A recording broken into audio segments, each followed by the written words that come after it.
What if the man you saved was the last person to see you alive? She's standing in a grocery store parking lot, one hand holding a paper bag, the other reaching toward him. He doesn't look up right away, but when he finally does, something in his face doesn't match the moment. By the end of this case, one decision, made in broad daylight, will raise a question no one in that town can answer the same way again. Darlene Whitaker didn't just volunteer, she committed. People in her county knew her by name, not because she asked to be known, but because she showed up where others didn't.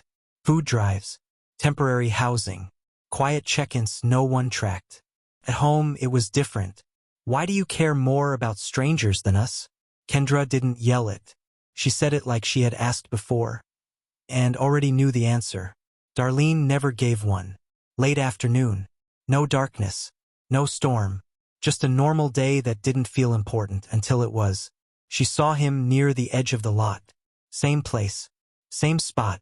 Not asking anyone for help. Not moving either. Subject: Jasper Cole. Darlene approached slowly. Hey, you eaten today? No response. She set the bag down anyway. Didn't rush him. Didn't push. That's what made people trust her. After a while, he took it. Didn't say thank you. Didn't smile. Just looked at her like he was trying to figure something out. 3 days later, Jasper wasn't in the lot anymore. He wasn't under the bridge either, or near the bus stop where others said he sometimes stayed. But Darlene knew where he was, because she told someone, quietly, that she had found him a place. No one knew where that place was. Last confirmed sighting, 4:12 p.m. A delivery driver, Tyrese Boone, remembered seeing Darlene again. Same parking lot, same man. But this time, they weren't standing apart. They were walking together, not side by side. He was slightly ahead. She was following. Darlene spent years pulling people out of invisible places. Then one afternoon, she stepped into one herself. And no one saw her come back out. By the time her phone went straight to voicemail, someone else had already noticed something wasn't right. But the detail they couldn't explain, Jasper Cole, was never registered in any system Darlene used. No file, no intake, no record he was ever helped. So who did she really take in? If she helped him, why does it look like she was the one being led? The image stays with people. Him walking ahead, Darlene following, not forced, not afraid, just off. 24 hours missing. Her phone rings. No answer. Her car sits untouched in her driveway. Inside, everything looks normal. Except one thing. Her spare shoes are gone. Darlene never left without telling someone. Not like this. Kendra checks the kitchen table. Nothing written. No message. Just silence. Where there should have been something. She wouldn't disappear, she says. But it doesn't sound like belief. It sounds like fear trying to hold shape. Main focus: Jasper Cole. Officer Trent Hollis remembers him immediately. Quiet, avoidant, always watching people, not talking to them. But now, no trace. Not at the usual spots. Not at any shelter. Like he stepped out of the same system he was never in. Marlon Reyes, from the repair shop, mentions something small. I saw them pass by earlier that week. Not unusual. But the second time, Darlene wasn't talking. She was listening, carefully, like what he was saying mattered more than anything else around her. Darlene spent years guiding people back. But no one could explain why. In her last moments seen alive, she looked like she was being guided instead. But one detail didn't add up. When officers checked nearby cameras again, they found the moment Darlene and Jasper left the parking lot. But after that, only one person appears again. And it isn't her. How does someone vanish while the person beside them keeps walking? Camera angle, west exit. The footage is clear. Jasper walks past the frame. Alone. No rush. No panic. Just a steady pace, like nothing changed. Darlene never enters that frame. Not behind him. Not after. She disappears between two cameras. In open space. Gap. 6 minutes unaccounted. 6 minutes. That's all it takes for her entire timeline to break. No struggle caught. No call made. Just absence. Elliot Brand reviews everything twice. Then a third time. Something feels wrong. Not what's missing, but how clean it is. No confusion. No interruption. Like the moment was controlled, without looking forced. Darlene trusted people others avoided. She stood close. She listened.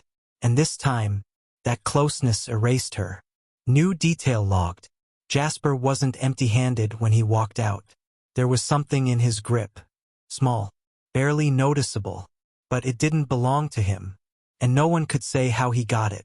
What do you do when the person you saved disappears and leaves a clue behind you can't explain? Item found. Small key. Rosa Delgado spots it near Darlene's usual route. A tiny brass key, unusual, not like anything she owns. She picks it up. Feels heavy. Even in her hand, it hums with questions. Vivian Pike reviews intake notes. No file exists for Jasper. No record of his placement anywhere. It's as if he arrived, and she vanished, in one seamless motion. Kendra holds the key. Her mother's voice echoes in her head. Some people don't let the world see them until it's too late. The weight of that sentence hits harder when you realize it wasn't just about helping someone else. It was about trust, and she trusted the wrong person. But one question remains. Who was controlling the moment? Jasper's pace never faltered. Darlene's presence disappeared. And that key, nobody could trace it back. Why would someone follow you, only to leave you behind? Witness? Marlon Reyes. Marlon remembers seeing Jasper that morning. He was carrying something small in his jacket pocket. Not a bag. Not money. Something personal. No one could tell what it was. Officer Trent Hollis checks nearby streets. No sign of Darlene. No struggle. No call for help. Everything around her is normal, except her absence. Kendra walks the same streets. Every step echoes her mother's voice. I see what others won't. Now she feels it. The fear of seeing and not being able to act in time. But one detail changed everything. The small object in Jasper's pocket? It belonged to Darlene. How did it get there? And why? How do you find someone when the person who should be safe disappears into thin air? Unexpected call. Vivian Pike receives an anonymous tip. A voice, shaky, warns, check the north end of the county.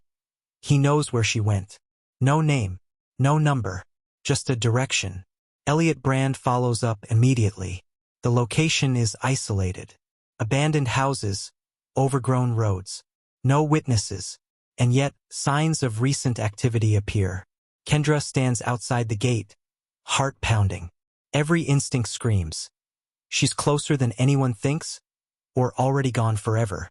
The weight of helplessness cuts sharper than fear. But something didn't fit.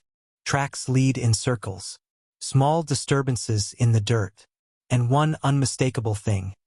Someone intentionally erased her trail.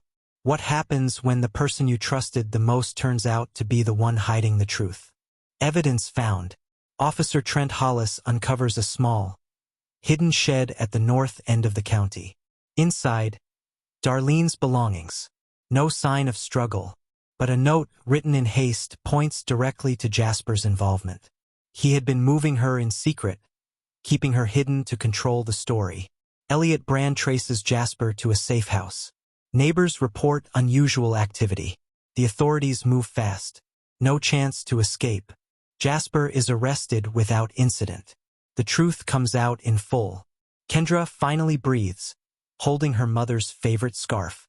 Relief mixes with anger, sorrow, and pride. Darlene's courage to help the vulnerable didn't end in vain. Her actions exposed danger, protected others, and led to justice, even if it came at a personal cost.